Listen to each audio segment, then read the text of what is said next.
Welcome back to the Double Play, where we're back for episode 10. And in this episode, we're gonna cover a couple topics. And I mean, before we do that, I also want to talk about our NFL playoff predictions last episode and how those turned out to be. C started off pretty hot, and then my bracket is right now is alive. I had the Patriots playing the. Your finals four is alive. Yeah, I have the Patriots playing the Broncos, and I have Seahawks playing the Rams. exactly. So, if the Rams and the Patriots win, my bracket looks pretty accurate. So I guess we'll get to that in a bit though. We'll get to that in a bit. Before we get into talking about the NFL though, there's a lot to talk about. Last night we went to the college football championship, the national championship. I'm wearing. Oh yeah, I guess we're both wearing merch. I'm wearing a hat. I'm wearing a shirt. And yeah, I mean, look, Insane one. huh? Insane one. Insane one, yeah. Memorable one. One to remember. Absolutely. And dude, we've been to like a shit ton of games.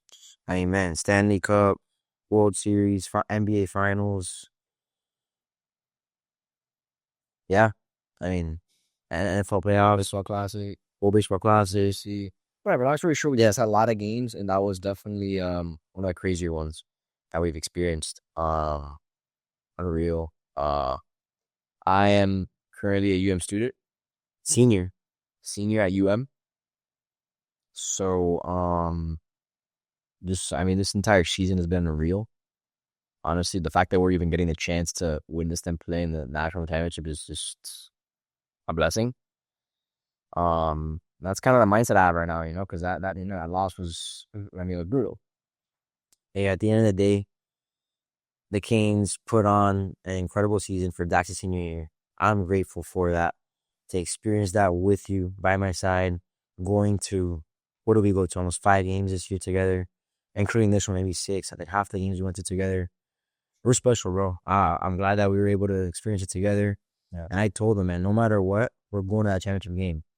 And we were there, and it was an experience I'll never forget.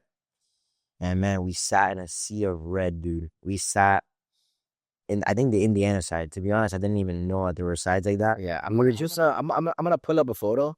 Yeah, you'll see. Show how hilarious it is. Just like red, red, red, red, and then you see one green shirt or 2 green shirts. It was awesome though, bro. But yeah, it was a blast.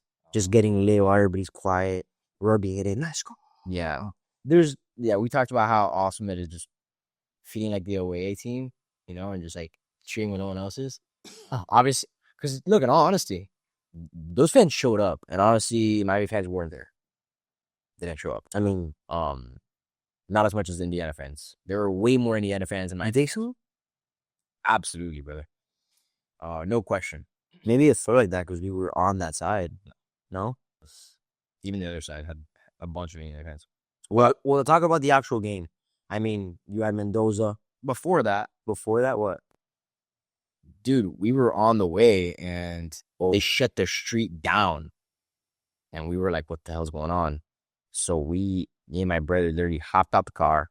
We talked to the cop that was at the light, and we were like, "Are we making it to the game, or do we have a better chance of walking?" And he was like, "Yeah, like, there's an escort for Trump, so we gotta. I think you have a better chance of walking."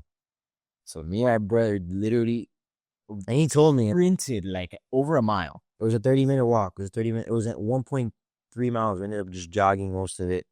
And the cop told me, he's like, stay out the street if you don't want to get shot. I was like, what? All right. Yeah, so just leading up to it, my heart was already racing.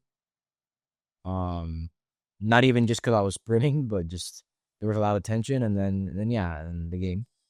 No, yeah. So then I guess just setting the stage for the game. You had Mendoza coming home to his hometown, the school that he wanted to walk on as, and first of all said no. Yep. It's a full circle moment for him that he ends up finishing this Cinderella story of a season for him at home. In his hometown, in front of his friends and family in Miami, and being the school, his dream school, if you will. So it was just crazy. I mean, no one expected us, the Canes, to be there. people that were shocked that we even made the playoffs.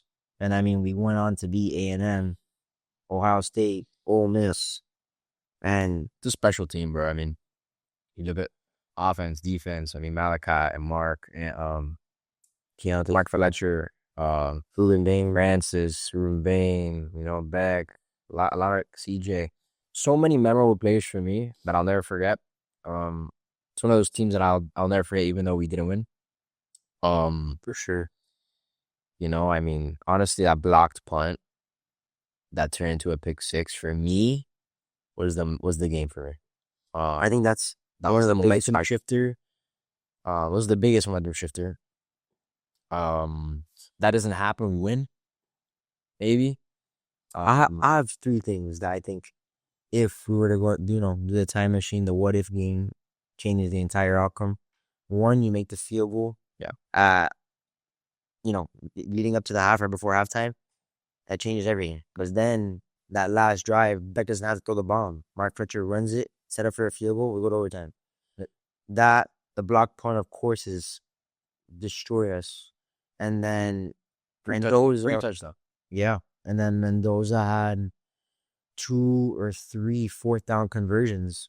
And with Becker, the receiver, and with that drop pass that he came back, and those fourth down conversions changed the entire game both times. Yeah. And I think those 3 things is literally why they won. They didn't make mistakes either. And they did not make mistakes. So No. It always comes down to the team that makes the least amount of mistakes. Absolutely. It was them. They had one of the best seasons that we've seen in a long time, 16-0. And all that talk about them not playing anybody in the regular season, I think they shoved down everybody's throat when the playoffs came around. They beat Ohio State in the championship. They beat Georgia. No, honestly, they beat Bama. They beat us. I mean, it was well-deserved, man. I think it was well-deserved. Fernando deserves... It was well-deserved, and it's incredible. Seeing that organization, like Indiana, have a perfect season, bro. It's just like, basketball is cool. Like, what goes even into that? Like, oh yeah, let's just not lose a game this year. It's nuts, bro. And yeah, I mean, obviously the defensive front was very strong this year. Their offense was unreal this year. I'm sure a lot of those receivers are going to get drafted alongside the first overall pick, which we'll get to. And yeah, Kurt Cignetti, man. Kurt Cignetti deserves a lot of praise, bro. I think that's his second year there. And he's what was the one with the natty? Changed organization forever. And I kept asking Dax, like, why are they running the ball so much? Like, they had the Heisman at quarterback. Why are they running the ball so much? I still don't know why, but hey, they minimized mistakes and they won, so it worked out. Yeah. Credit to him. Yeah, absolutely. And dude, honestly, I have to just like the last thing I want to talk about is just like one of those moments for me that'll like a core sports moment for me. Yeah, I know. That Mendoza touchdown on fucking. Oh, that one? It was hard. The moment I saw it, I genuinely was heartbroken. You were heartbroken? I was not. Oh, I was optimistic that we were gonna come back. No, I was even thinking about who was gonna win or lose because I kind of accepted that after that play, that was the season in the play. It was one of the greatest touchdowns I've ever seen in my life. And it encapsulated the entire season. And just the Heisman taking it himself and the way he did it in his hometown, it was an unreal moment. I was not even like disappointed because I was just really embracing like, damn, these fans around me waited for a long time for this, and just the way that they went for that fourth down, like I was like, this might be an all-time play that I'll remember forever. Yeah. I will, to piggyback off you, I had a memorable sports moment in that game, and it was that Mark Fletcher. I think it was like a 62-yard rush or 8-yard. That rush, man, it was just unreal for me, dude. That was just the punch that, we got punched in the mouth and we just punched right back and got right back up. Yeah. And dude, that was insane. We were going crazy. Like that was one of those core moments for me, bro. I'll never forget that one. We were going crazy, bro. That was the beacon of hope for me in that game. Yeah, that was an awesome moment. I don't know, man. That Mendoza touchdown, I was even watching the replay. I'm like, Yeah, it was a heroic moment. definitely a heroic moment. Yeah. Very, very cool to watch, even though I was a young fan. Yeah. But anyways, enough college football. It was a great season. Ruben Bain, Francis, Our boy Malachi. guys. I mean, can't wait to see where they play in the NFL because I'll always be supporting them.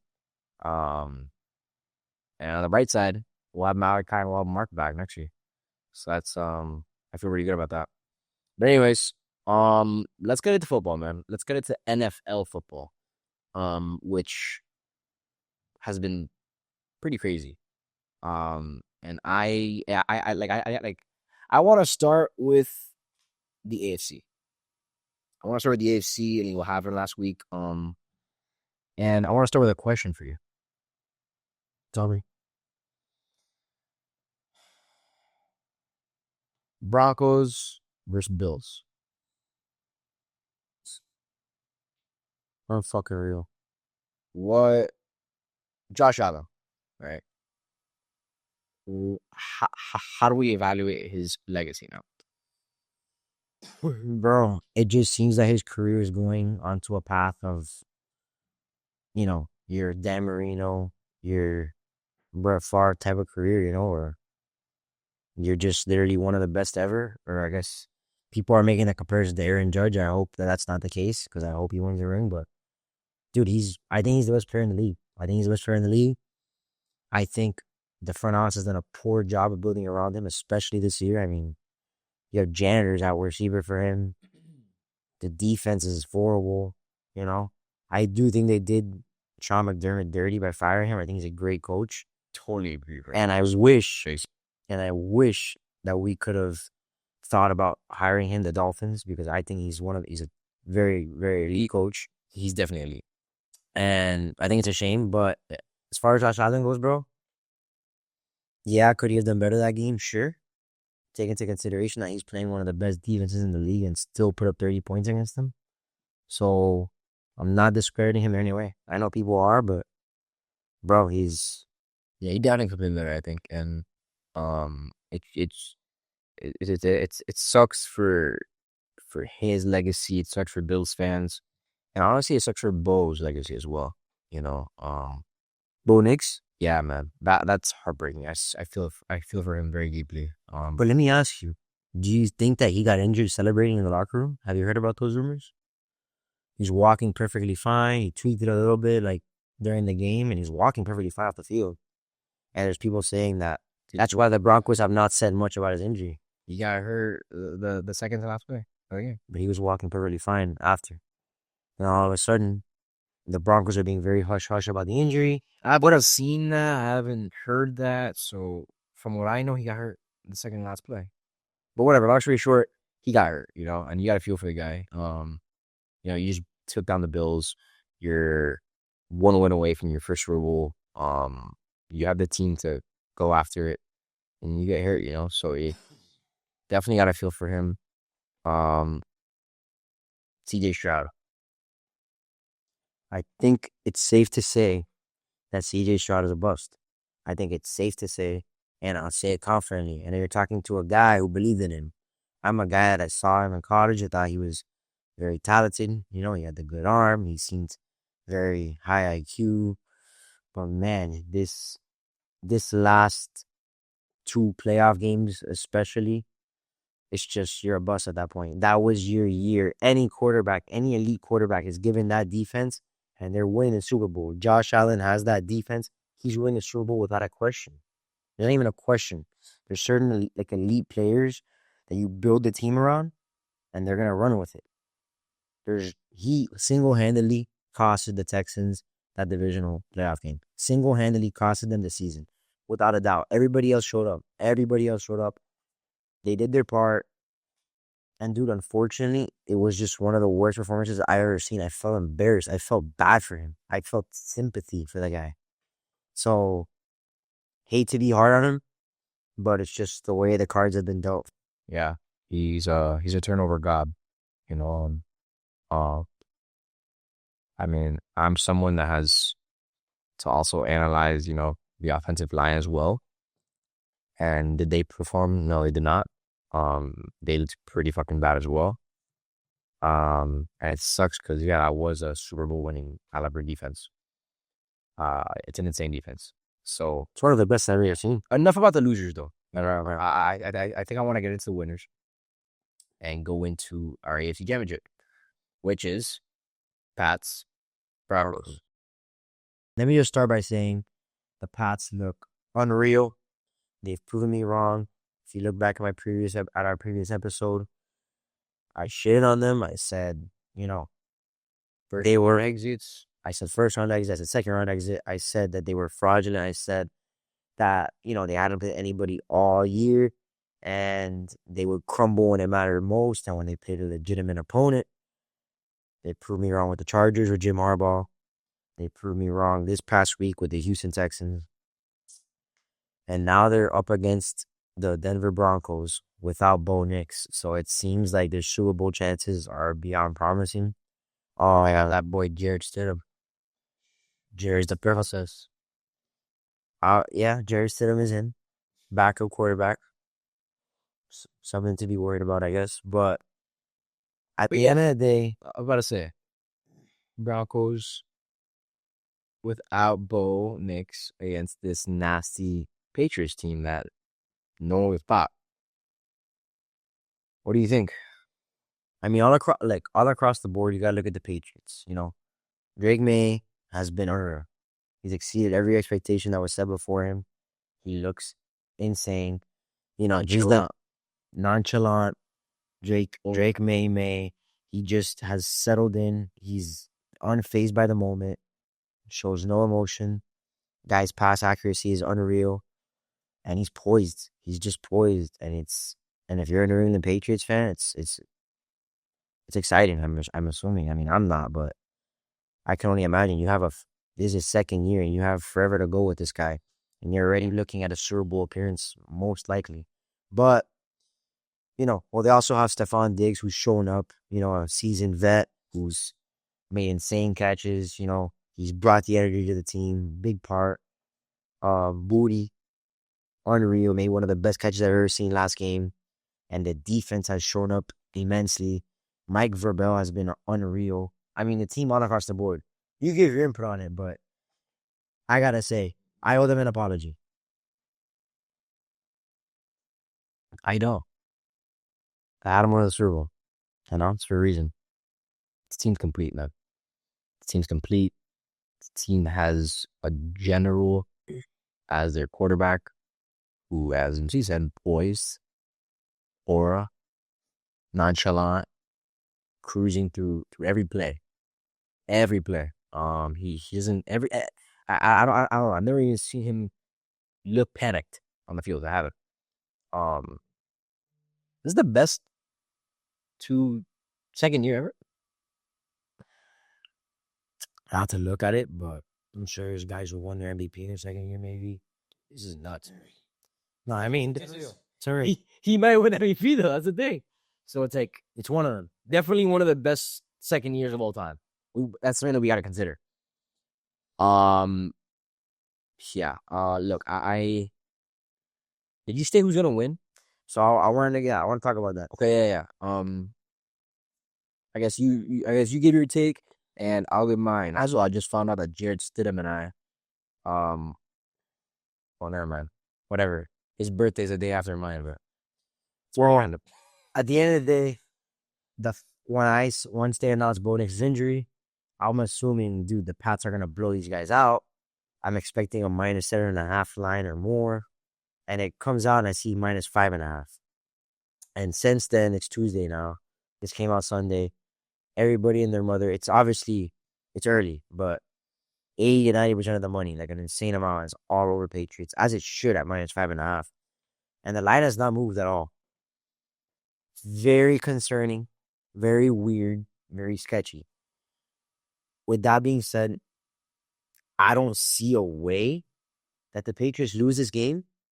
Like, there's just no... I'd be beyond shocked. And if it happens, it's because the Broncos defense showed up as they normally do. Yeah. And Stidham did not turn the ball over and did enough. And is that possible? It's possible. But in my personal opinion, I think the Pats win this game in a close one. If you're betting on this, I would take +7.5 Broncos because this line seems very weird. Yeah, it's fished. But I gotta go Patriots by a short margin, winning this game. Every game she said, I'm gonna agree with. Again, I have my Super Bowl prediction. It's up. You guys can see it from the last video or on our Instagram. Brother, like, I am riding the Drake May train. As you should at this point. And he's been on it. Oh, I've been on it. And especially facing Stidham. I'm gonna back away now? No. Don't get me wrong, there is some fish in the water. I smell it through the water. With this line. So I agree. If you are putting money on this, I wouldn't go all in on the Patriots. I do think this could be a better game than people might expect. Due to how good the Broncos are as a team outside of Bo Nix. But yeah, I think they should take care of business, man. I can't even imagine why they wouldn't, especially with all the praise that we've been talking about. But anyways, let's go to the NFC. Damn, man, Pat's back in the Super Bowl. Fuck. They earned it, bro. Will this ever end? Kraft does it again. Robert Kraft, you're a fucking animal.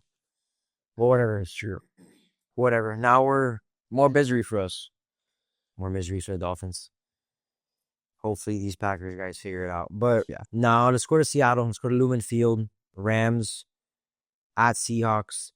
In the regular season, they split 1-1. The last game being one of the best football games of the year. It was an overtime game. Seahawks went for 2 to win the game, and they converted and won the game. And right after that, I looked Dax and all of our boys in that face, and I told them, bet anything you want that when they meet in the playoffs, the Rams will be ready, and they're going to beat them. This was let the Seahawks have their fun. The Rams will come back in the playoffs and steal their heart. And I told them that because I knew it was going to happen, and here we are. We're here. Usually, after a blowout win like the Seahawks just had versus the Niners, historically, you don't keep that up. You tend to slow down a little bit. It's like a hangover. You had a crazy party, now you slow down.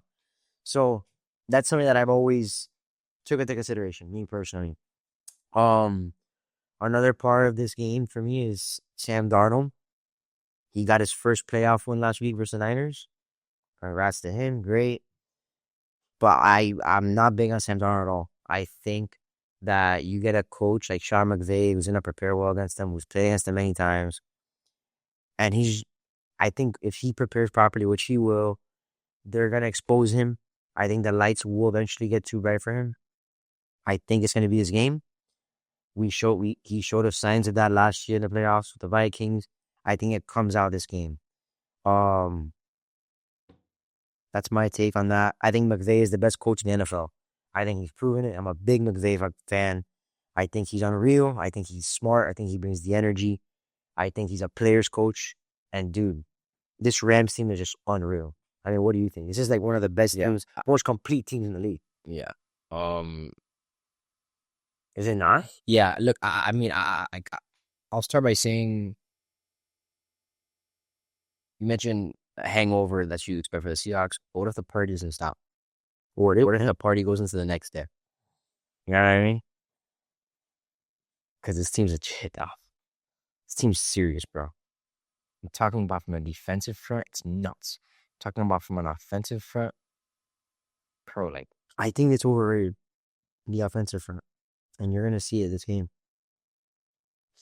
K9 went crazy. And look, I'm just saying that it's easily possible. I don't want to talk like they're not the best, that they haven't been playing the best football, No, they've been playing amazing football. Yeah. Don't take it the wrong way.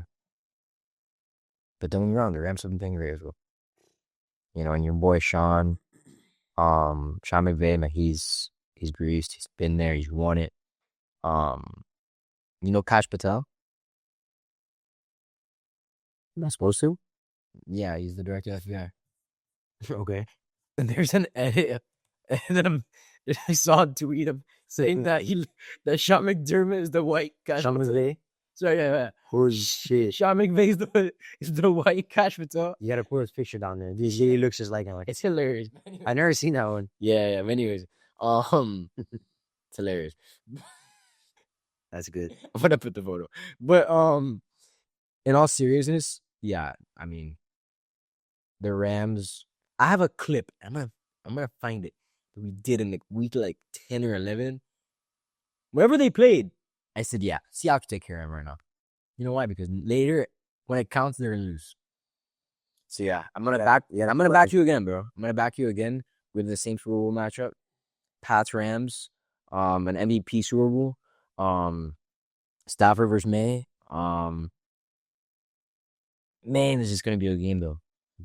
I just think the Rams are the most complete team. I think offensively, it's not even close, in my opinion. It's not even close. They're on different stratospheres. Yeah, look, I have the Rams winning, but I do also want to point out something that's worth mentioning. Now we have the Rams, because that last game, guys, like, unreal. And I want to talk about Caleb Williams. Because I think that Caleb Williams has the most complete arsenal from a quarterback standpoint in the league. No, I think what he showed us last game is maybe the beginning. It is 100% the beginning. And just this season alone, I just want to give the Bears their flowers before we move on, because this is a team that was a joke. We all joked about the Bears. This year, not only did people take them seriously, but people really thought that they were a serious threat. You know, and a big part of that is because of Caleb. I think his future is very bright. I think that last play of the fourth quarter was just one of the best plays one of the best throws I've ever seen. If they would have won, that throw would have been talked about for ages. Dude, it was 55 yards with momentum going backwards. Like, that's unreal. Yeah. Arm strength is... And I want to add to that, bro. Caleb Williams, everybody wants to, give him a little bit of hate because of his flamboyant tendencies. And he was a number 1 overall pick. And the nails.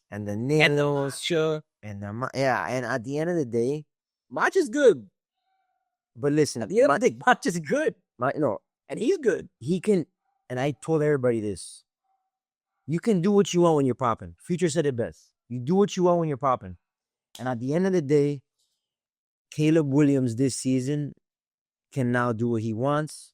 And that's it. This is he's here. Bro, the league is his now. And he is the most talented quarterback in this NFL. He is the most talented quarterback, one of the most talented quarterbacks we've ever seen. You look at him from a speed standpoint, an arm strength standpoint. Not many people have the gifts that he has. The ability to throw from different arm slots. He's just so dynamic, so athletic. And with Ben Johnson around him for the next couple of years, expect greatness. Expect nothing but greatness from Caleb Williams. I think he is the future of the NFL. And I expect nothing but greatness once again. Yeah. I think he's proven he's the guy to build around. And I hope the Bears do. Because he's, again, everything that MC said. And damn, what other thing I want to mention here, you're talking? Damn. About the Buccaneers? Niners? About the Bears? I don't know. But anyways, long story short, great game, great season for the Bears. But the Rams are going to the Super Bowl, I believe. And so that's our prediction for the Super Bowl. We both have Pats, Rams. Yeah, pretty. So now let's go over what we watched in December. Let's talk about it. Yeah, let's do it. How many movies have I seen this month? In December. Not this month, December. Yeah, I know. 7. 7, so you shot 2 more than me. Yeah. Anyways, Where do you want to start? Holy shit. Yo, wait, hold on. As we were recording, we just found out Mike McDaniel? Mike McDaniel, offensive coordinator of the Chargers. Yeah, that is interesting. I hope it works out. Later, brother. We will not miss you. But I wish him the best. I hope it works out. Oh yeah. I don't have. I like the Chargers, bro. I like Herbert. I like Jim Harbaugh. Yeah. Don't want to mess my coach, you know. But anyways, sidetracked. Yeah, so let's talk about what we watched in December. I saw 7 movies. Okay. You saw what, 5? Yeah. Okay, so let's just talk about the ones that we saw together first. Okay, so Let's talk about Hamnet, right? You want to start there? We can start with Hamnet. Okay. So that was the first watch of December. I mean, bro, Paul Mescal and Jesse Buckley were phenomenal, in my opinion. Jesse Buckley won the Golden Globe. She was great. Mescal was great. He's super underrated, I think. I think he's starting to get some praise now. I think he's fire. Nah, his career's taken off ever since last year with like Gladiator and all that shit. Yeah. Yeah. But I think visually is one of the best movies of the year, bro. And it looks beautiful. The natures, the shots, the cinematography in general is amazing. Yeah. I think the storytelling was very different. Very, it seemed like it was from a book. It really did, and I like that. I like how like some movies stay true to their adaptation, and it seems very genuine. So I liked it, but for me personally, I never really got engaged with it.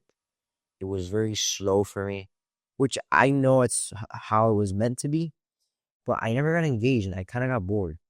So that's why I personally do not give it the rating that most people do. I'm giving it a 3.5 out of 5. Great movie overall, but just from a personal standpoint, I couldn't really connect. Yeah. That's where I'm at. For sure. Yeah. Hamnet, newest Chloe Zhao movie. She released Nomadland, which when it came out, I loved. I really, really loved. And she brought Frances McDormand her 900th Oscar. And I think she's gonna do the same with Jesse Buckley. Because Jesse Buckley in this movie is fucking unreal. You know, she's just so. The movie is basically about grief. You know, it's one of the things it's about, and it's about that in its rawest form, and it's basically Jesse Buckley's movie, and you see her grieving basically 99% of this movie, and it's pretty like devastating. But yeah, she'll probably win Best Actress. She's that good. Paul Mescal was good as well. I just wish we got more of him. You know, because he's Shakespeare. You know, so I thought his story was gonna be maybe more fleshed out, but it was kind of more about like her and then the I didn't even know that he was Shakespeare until the end. Yeah, you did tell me that when we watched it, and I was like, Yeah, I picked it up like towards the beginning. I was like, damn. And then so yeah, I just wish we got more of Mescal and Shakespeare character. I love how, you know, what it's trying to say with art and how both the creator of art and the audience can channel pain through art. You know, very, very poetic in that sense. But yeah, I mean, I'm kind of with you when it comes to, I wasn't there with it when it comes to like how the material was handled, you know, and how it should have been handled. I think it could have been handled a little better from a writing standpoint, from a directing standpoint, from a visual standpoint, it's great, you know, looks great. The acting's great, but yeah, I definitely think it could have been handled better. I wasn't really attached. The third act didn't feel deserved. And yeah, Jesse Buckley. That's basically my review. But yeah, let's talk about what else do we watch together. Frankenstein. Frank. Damn. So, bro, yeah. Guillermo. We love Guillermo here. I love Guillermo. We do. I mean, dating back to Pan's Labyrinth, Shape of Water, Yeah. Pinocchio. What else was he made? I'm missing a big one. What? Of his filmography? Yeah. Pan's Labyrinth, Shape of Water, Devil's Backbone, Hellboy. Well, so much shit. I mean, I don't remember. Yeah. Well, I gotta give him his flowers, man. His style is just so unique. He's so one of one. He's so artistic and so creative. Blade 2, Pacific Rim, Nightmare Alley, both Hellboys, Devil's Backbone, Chronos, Crimson Peak. Done a lot of like what's called fantasy shit. Yeah. That's like his thing, you know? Well, yeah, with creating those monsters, and I think that's why they gave him Frankenstein. Yeah. I think this is top 3 in his filmography, in my opinion. This movie caught me off guard completely. I was expecting, a typical monster reboot movie, it's Frankenstein. But I've never seen a Frankenstein like this in my life. I don't think anything even close to it. And it's a shame that Netflix didn't give us a theatrical release because it's one of the best looking movies I've seen, like, I want to say ever. And the sound, it's just one of those movies that Cinematic movie. it's built for the movies. It's built to be seen Yeah. in theaters. Yeah. And man, like, everybody, I know the whole thing about the movies has been a big topic lately. And this is just one of those that I wish was in theaters.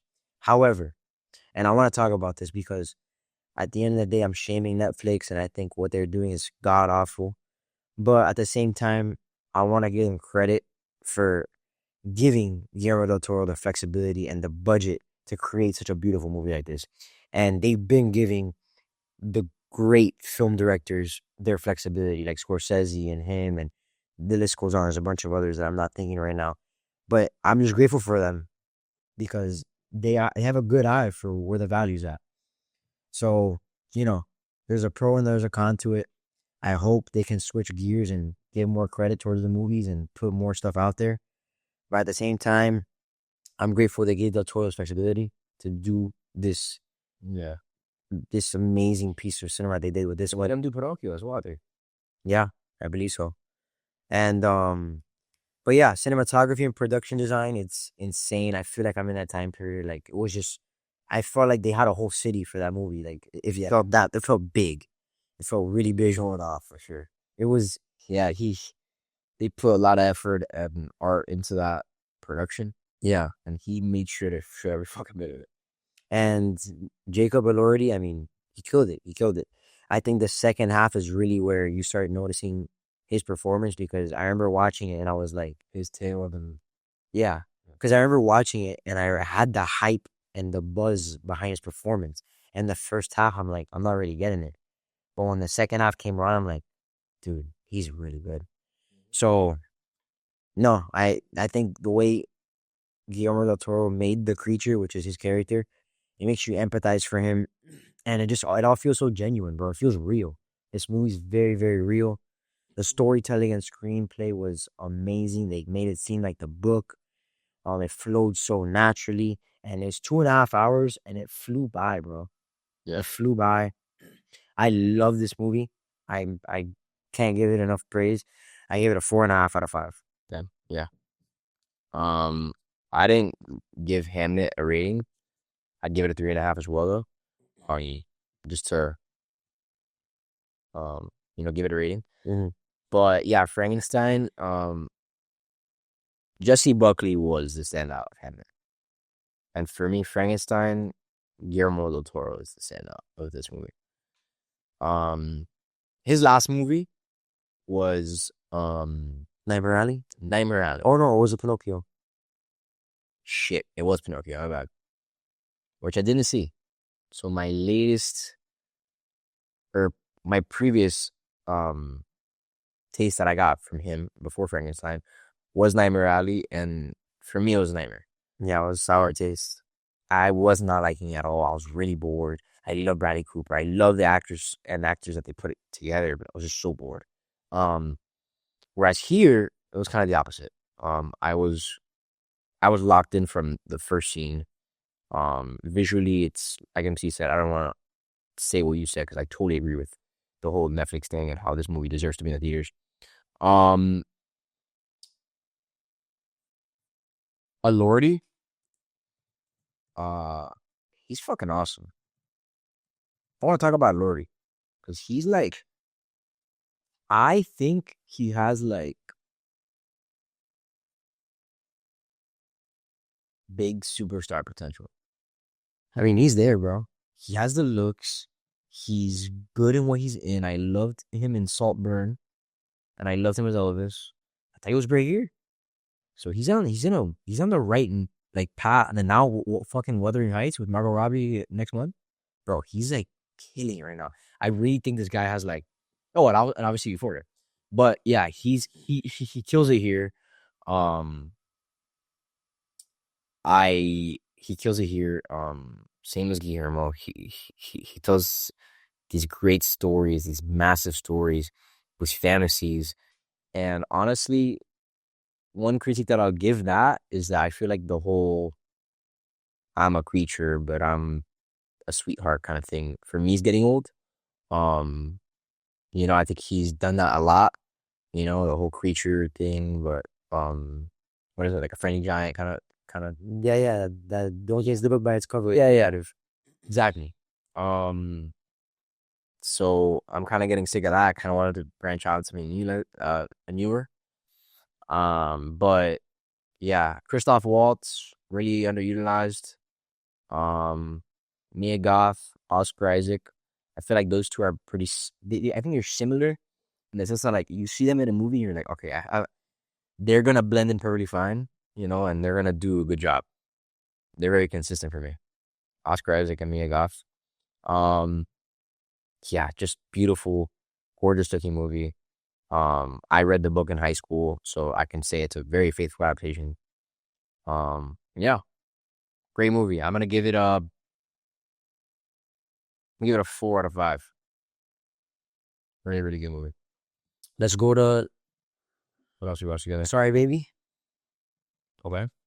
Yeah, Sorry Baby. Yeah. So great movie, A24 movie. I think we've mentioned it in the past, but A24 is they're carrying the game right now. They're one of the best studios out there.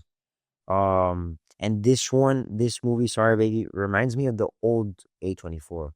It gives me those vibes, like Lady Bird, 20th Century Woman. Definitely. It gave me those type of vibes. Yeah, like it didn't feel too ambiguous.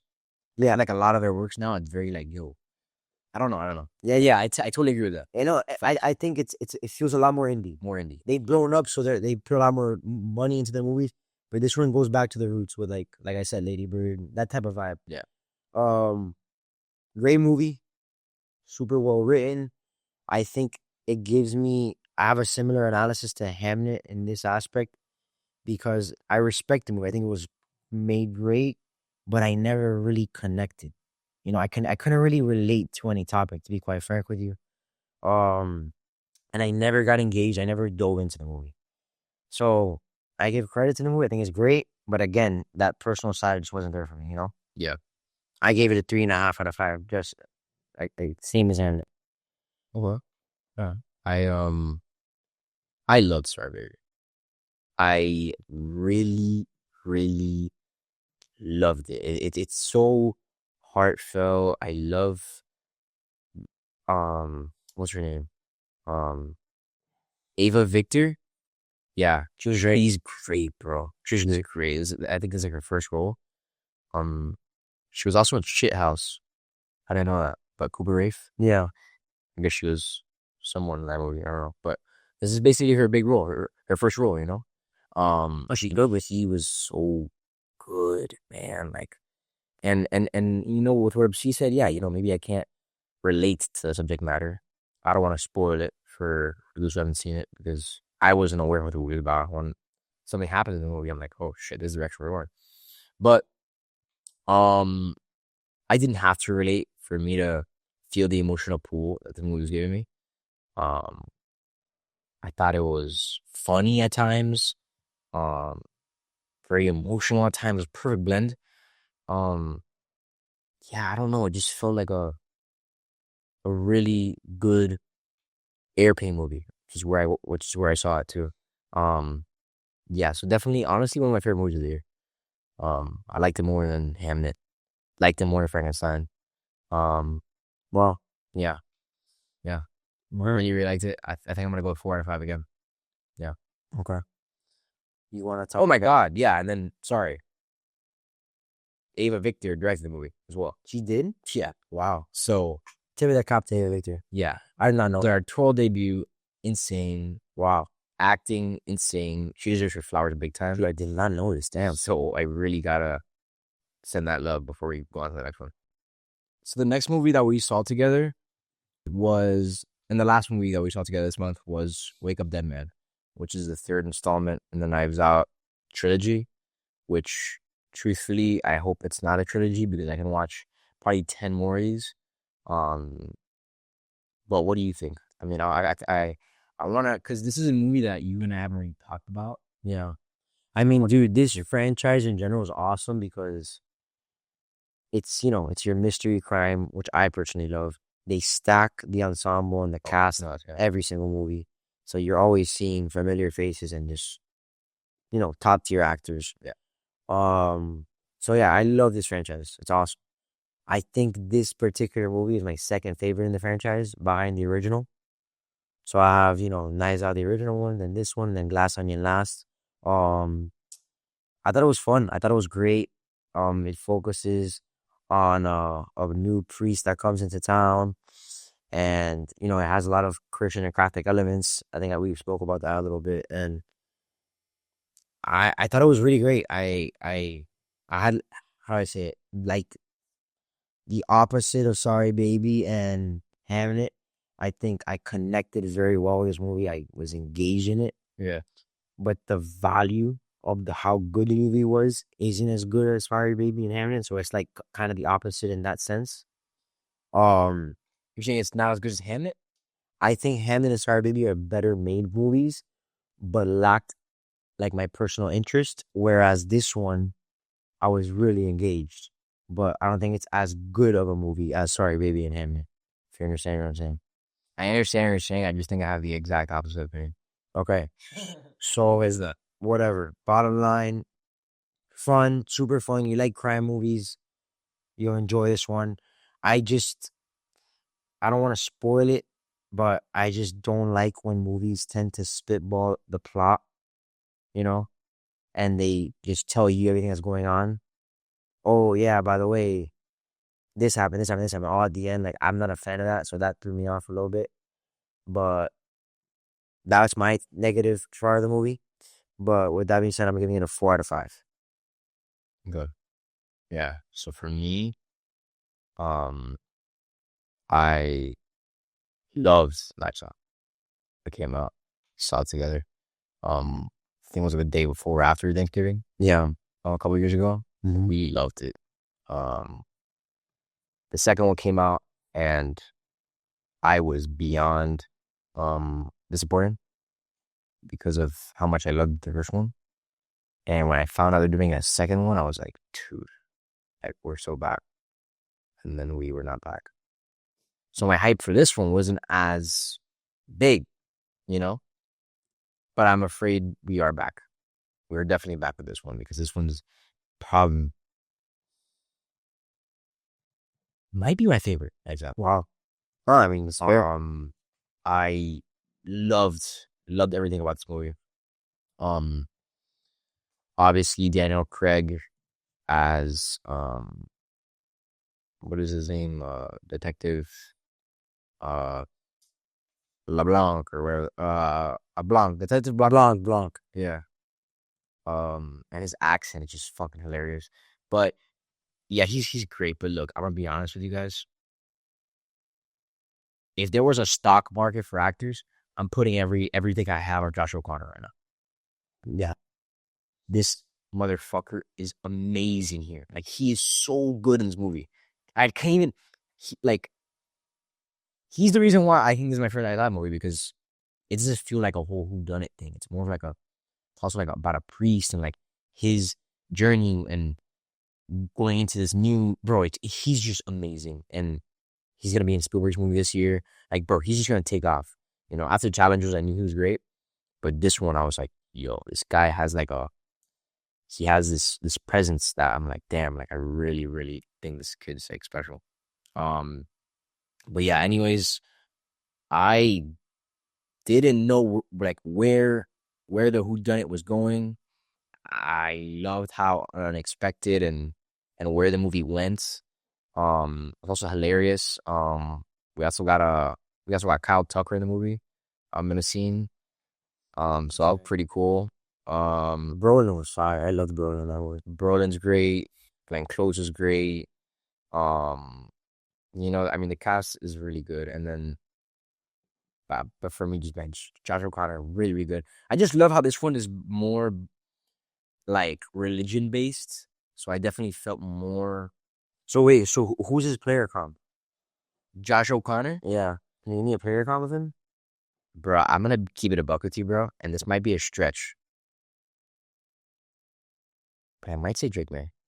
Wow. Young player, like second year, like in that kind of phase of his career. Early phase. Very early phase. And I think he's just giving us a little tease of what's to come. Or at least potential. Okay. We don't know how far either of them are gonna go, but that's my player comp, Drake May. Okay. Yeah.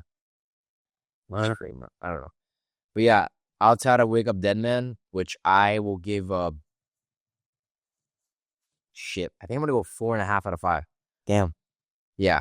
I really, really like this one. I would love to watch it again, honestly. Yeah, 4.5 out of 5. Now, you've seen how many movies without me? Well, no, that was it for me because I saw Sentimental Value, but I don't want to talk about it since you haven't seen it. Okay. I mean, I might as well. No. Since I've seen 2 without you. Sorry, I've seen 3 without you. Yeah. So I'll talk about 2 of them. You talk about yours, and I'll talk about my last one. Okay. Yeah. I watched Eternity, which is the new A24 movie starring Miles Teller, Elizabeth Olsen. Who else? What's his kid's face? Is it Hemsworth? Oh, who's the other guy? Caleb Turner. That's he runs his name. No, but he's with Dua Lipa. That's all I know. That's a name I know how to pronounce.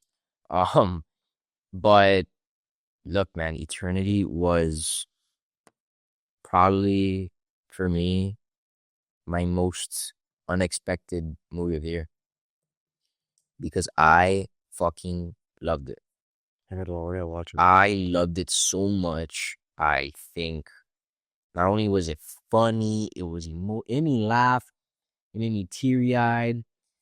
I'm a big Miles Teller fan. Like anything he's in, I'm gonna probably want to watch. Class act guy, by the way. Class act guy. We've had 2 encounters with him in the World Series and All-Star game. We had to put the pictures on there too. Yeah, he's one most humble act I've ever seen. He's just unreal human. We've met him a couple times, and he's so cool. Besides the fact that he's a Phillies fan, I was obsessed with Blash one night when that first came out. So seeing him and meeting him was just awesome. But anyways, long story short, big fan of him. He's great in this. He's hilarious in this as well. Yeah, man. Honestly, I gotta tip the cap to the production design because this movie looks so beautiful. Like I didn't want to stop watching because how beautiful they made it look. It's A24, right? Yeah, and it's very like what's it called? Like the production has very like 70s vibes, very 70s themed. That's the kind of vibe that I got out of it. But really looking forward to what this director does next because he really made a statement with this one. And Love Triangle movies for me are always, for anybody, should be a blast. It's like, okay, what the hell's gonna happen? You know? And I honestly didn't know what was gonna go. So for that one, I gotta give a 4 out of 5. Can't recommend it enough. And I want you to watch it as well. No, I want to know. Yeah, I finally watched tonight. Yeah, I think you really like it. And then what else did I see? I saw. Okay, I'm gonna throw it back a little bit, but damn. I saw. I'm gonna throw that shit back right here. I'm gonna throw that shit back, dog. But I'm gonna. I saw Shampoo. Okay. I saw Shampoo, which is a movie by Hall Ashby, legendary American director. Let's just say it was one of my favorite watches that I saw all year. I fucking love Shampoo. Damn. It's such a fucking crazy movie. It's literally Warren Beatty trying not to fuck everything around him. And 70s, as I was saying with Eternity, I love the 70s, like that whole aesthetic. And this movie is so, bro. I mean, the hair is just nuts. The hair of the movie, it's just like unreal. I want to Google if his hair in the movie was real because it's actually fucking nuts. He's amazing here. Julie Christie's awesome. Goldie Hawn's awesome. Jack Warden, he's awesome in everything he's in. And yeah, I am very excited to watch my next Hal Ashman movie because I've seen Harold and Maude, which I loved. And then I saw Shampoo, which I loved. And he's known to be an American legendary filmmaker. So I can't wait to see more of his stuff. But anyways, I gave Shampoo a 4.5 out of 5. Yeah. I fucked with it. I fucked with it super heavily. It's such a 70s movie. And I'm gonna stop there because I could talk about this one for a long time. But I'm gonna stop there. All right. And then I'll let you talk about Sentimental Value? Yeah. I'll be quick because I don't want to, we're taking too much time with the freaking, the solo ones. Because it's better when we see it together. But Sentimental Value is one of the best movies of the year. Without a doubt. Without a doubt. Joaquin Trier is one of my favorite, probably the best foreign director working today. Is it Trier? Or Trier? I don't know. Bottom line, the guy's unreal. He did, The Worst Person in the World? One of my favorite movies of that year. Dude, that was so good. And this is up there with it. This is Renate Rensvi. It's hard to pronounce. Yeah. But she was incredible in this. Like, incredible. Like, she better get nominated for the Oscar. Stellan Skarsgård won the Golden Globe, as he should. He was phenomenal. I'm in love with her, bro. And The Worst Person in the World? Oh, bro. I fell in love with her a little bit, can't I? Yeah, you're gonna love this because you get that back. Like she's back a little bit. It's different. It's different though. Dying to watch him. And dude, this is one of the best screenplays I've seen. Like just the way the movie was written, it's unreal. Like one of the best I've seen, like probably ever. The screenplay is unreal. I totally believe that. The story flows so softly, but like it's powerful, bro. It's so strong. Joaquin Trier style. Yeah. And this is like the epitome of him. Like it's just a Joaquin Trier movie. Damn. And I'm giving it a 4.5 out of 5. If I were to be technical, I would even give it 4.8. Like I want to give it a 5. Yeah, bad. But wow. I said I'll give it 4.5. Once Stellan Skarsgård won Best Actor at the Golden Globes, I was like, shit, I have to read. I mean, I was gonna watch regardless, but now I'm like, you have to, bro. It's unreal. It really is. It sounds good. Like it has potential to be one of your top piece of this year, and it's a stacked year. Okay, yeah, okay, yeah. So I'm probably gonna watch tonight. And I'm in love with Renee, whatever her name is. Yeah, you're gonna love it. But, last movie that we're gonna talk about that I saw was Ocean's 11. Ocean's 11. I watched, bro. This is like, and it's perfect timing because I think the day after they announced a sequel. Oh yeah, that's right. I believe. Like, so, bro, this is just like a good hang. It's a good hang. It's like it's nothing complex. It's a fucking heist movie with two of the fucking most macho guys ever created. It's Clooney and Pitt. You also throw in to the mix some arguably the craziest ensemble ever with Matt Damon. You have who else? Don Cheadle. You have Elliot Gould. He's in it too. Dude, it's like there's so many fucking people in Ocean's 11. Oh. I'm missing some. Oh, obviously Julia Roberts. Like, what are you fucking doing? Julia Roberts. It goes on and on and on. I'm a big Steven Soderbergh guy. I really like the movie he has the movies that I've seen from him. Um, we saw Black Bag this year. That was great. Loved it. But yeah, Casey Affleck, Andy Garcia, Elliot Gould, um, the list goes on and on. Matt Damon, as I said. Anyways, long story short, Bernie Mac, whatever. Long story short, I love heist movies. I love a lot of these actors. Great hang. Just great fucking hang. I really want to watch the other ones, honestly. Like after watching this one because I had that good of a time. I'm gonna give this one a 4 out of 5. 4 out of 5. Just a really, really fucking good hang. You're gonna love it. It's such a you movie. Such a you movie. I know. But yeah, that's what we saw this month. Um, this month was crazy. I mean, this year was crazy, and We're gonna in the next couple episodes. We're gonna do a 2025 just movies ranked, or just the highlights of them. There's a lot of good movies. We're gonna talk about our next episode, Super Bowl. We got the WBC coming up. Baseball's coming up. there's so much to talk about, and Whereas Oscar predictions coming out. our predictions. We want to recap MLB free agency once that's all said and done. We're still waiting on Bellinger and some others. So, again, stay tuned because we're gonna be releasing a lot of more content. So, we're really excited for that, and we're gonna revamp the look of the show. As you can already tell, it's looking a little different. So we're very excited for that.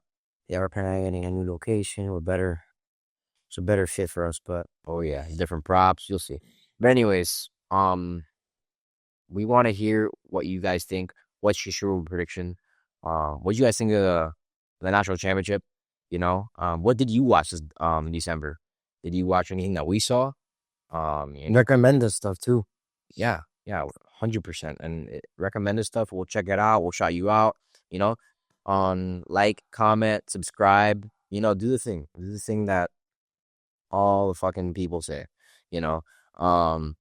But anyways, it was great with another new episode, and we will definitely see you next time.